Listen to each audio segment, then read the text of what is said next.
Hey everyone, so I wanted to talk about something very serious, right? Second Amendment. Biggest problem that we Americans face. Um, so I want to show you something. Obviously, I'm a veteran, right? And I'm a hunter, I'm a fisher, and I have a Smith and Wesson Equalizer. I also have a Hollow Sun scope on it. About an $800 setup. The firearm itself was $500, and the optic was $300. Anyways, I'm in Oregon State, right? And what this has is a 15 round magazine. In my on my belt, I have a 13 and a 10 round magazine. Well, in Oregon, in November, right, there was what's called Ballot Measure 114. And what this was it created a permit process to where you have to go through the police department and you have to get some training, and that police officer who did that training had to have some type of mental health certification, whatever. Now, this was a problem because there was no infrastructure for it and there was no funding for it. And so right now, it's tied up in the court system. Now, the people who brought this ballot measure to vote was called Lift Every Voice, and a bunch of other people up in Portland, right? And they wanted it because they said that, too many people were being killed and all of that. And I understand. It's a tragedy. But what you're doing is you're placing more restrictions on those who are legally doing things, right? The magazine ban, they're saying that no magazines that can hold more than 10 rounds. Do you understand when there's a conflict, especially if there's two perpetrators?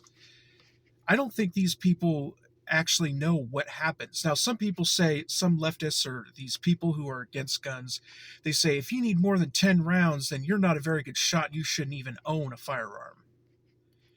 Have you even fired a firearm? Have you even gone to the range? I mean, this is ridiculous. Now, this ballot measure passed 50.6 yes. So 0.6 over 50% said yes, and 49.4 said no. And so it passed, right? And we keep hearing Dem screech about preserving democracy and the popular vote must be the law. However, we are not a democracy. We're not a true democracy. We are a constitutional republic. What that means is that we use democratic means to elect representatives. But if the majority vote in something that halts halts the constitutional rights of people, then it gets thrown out. The Constitution has the final say. Thomas Jefferson said something that's really important, right? He said, "All two will bear in mind this sacred principle, that though the will of the majority is in all cases to prevail, that will, to be rightful, must be reasonable, that the minority possesses their equal rights, which equal laws must protect, and to violate would be oppression. We have a constitution for a reason. When people gather in cities, you see these big cities, they're all Democrats, right? The top big cities, and there's a lot of violence in these cities. Why? Because the Democrats don't care. They'll say a bunch of things. They create these problems that have no solution. And then they run on those problems, and then they become the arbiters of whether those solutions or whether those problems are solved. And they're never solved because they need to use them. But those people in those cities vote one way, and that's democratic. And this consolidation of power can be easily swayed by an activist media. That's what happens. They know all these people gather in these cities, and they say, oh, okay, so now let's tell all these people that watch CNN, ABC, MSNBC, all of these things. Now let's tell them what the reality is. They create the reality. They're no longer reporters. They're no longer journalists. They're activists. This is why the Second Amendment must be preserved. It's not just so we can go out and shoot things and do whatever we want. No, the Second Amendment protects against those who wish to destroy the First. And all of these, all these arguments that the left say, right? They'll say you don't need an AR-15 to hunt. First off, have you ever been hunting? An AR-15 shoots what's called a 5.56 millimeter or a 2.23. And a 2.23 can, in fact, take down Columbian whitetail deer with the right shot placement, mule deer, and brown tail. See, I actually hunt, and I hunt with what's called an M&P 15. This is an AR-15 platform, and despite what you think, AR does not stand for assault rifle or automatic rifle. It stands for Armalite rifle. It's a platform. It's a type of rifle. That's what it is. And it's a semi-automatic rifle. What a semi-automatic means is that one trigger pull, one projectile. That's what it means. It doesn't mean 3-round bursts. It doesn't mean you take the trigger and you pull and it comes out forever. No, that's not what it is. And so what we have is we have a bunch of people we have a bunch of politicians, especially, who are trying to infringe on the Second Amendment. And it's so funny because I saw one guy, a politician, I forget who it was. This politician said, yeah, we need to ban all semi-automatics. And the reporter says, do you know that pistols are semi-automatics? He's like, well, we're not banning pistols. That's not what we're doing. It's like, but pistols are semi-automatics. And he's like, thank you, that's all the time I have. These people don't know what these weapons are. And if you ban semi-automatics, ooh, it sounds scary, semi-automatic. If you ban these weapons, all you're leaving is all your, like rifles that are there are some hunting rifles. You're leaving shotguns and I don't know. I'm drawing a blank, but anyways, most firearms today are semi-automatic. That's just the truth. And we are being led by politicians who don't know what they're talking about when it comes to firearms. And that's why I thank the Lord that Measure 114 right now is being held up in the courts. A couple days ago, I think 3 or 4 days ago, they said that the Measure 114 can't go into effect. And they need an actual trial date for this. We as Americans, this sounds elitist, and it sounds like America first, but if America lost the First Amendment and the Second Amendment, the whole Western world would be taken over overnight. There's like this whole thing of when someone said, if you try to invade the United States, there will be a farmer or a gun behind every blade of grass. It's true. Because every year we buy $8 to $9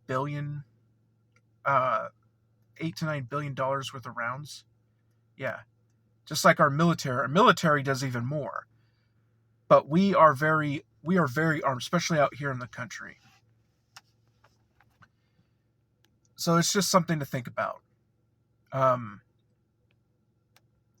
it really irks me when people say, um, like when they say Trump is a threat to democracy. We're not a democracy. We use democratic means sometimes, yes. But think about it. Think about if we use the popular vote to determine our elections. They say they want to destroy the Electoral College. No, the Electoral College was there to protect against situations like this. Same thing with the Bible. I'm a follower of Jesus, and his commandments don't evolve, they don't change for a reason. Because we as humans evolve, and look at our society now. It's become like Sodom and Gomorrah. It's ridiculous. When our moralities change to suit, our us trying to be empathetic and sympathetic and all of that, we end up in degeneracy. I mean, if we ban semi-automatic rifles, all we're left with is shotguns and bolt-action rifles, and that's it. And that's what they want. Because let me tell you, it's not every time there's a school shooting or a mass shooting or whatever, they want to jump on the bandwagon and say, oh, look, this is... No. The reason why we have AR-15s, yes, we hunt with them, but it's to keep the government at bay. A government that is not afraid of its citizens is a dangerous government. Look what happened in the last 2 weeks. California had 2 mass shootings. I thought California was super safe with all their guns. What happened?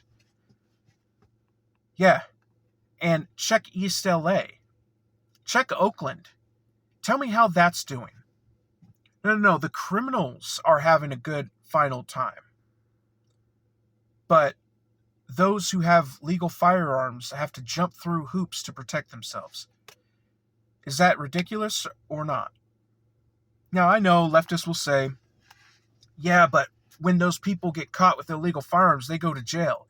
Yeah, but in the meantime, before they go to jail, they're killing people. So anyways, this rant is over. I think Americans should freely express their Second Amendment right.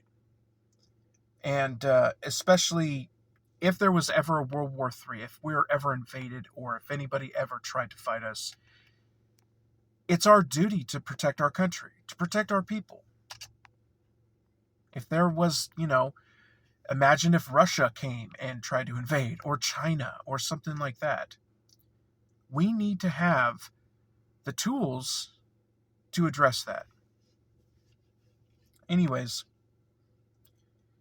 we all know that the globalists are trying to come for us. We all know that if it wasn't for tools like this, then we would be overran. I'm going to do some more videos on firearms and especially firearm safety. But I think it's important, and I love shooting. I go to the range a lot and all that stuff, and as a believer in Christ, I firmly believe in the ability to defend yourself.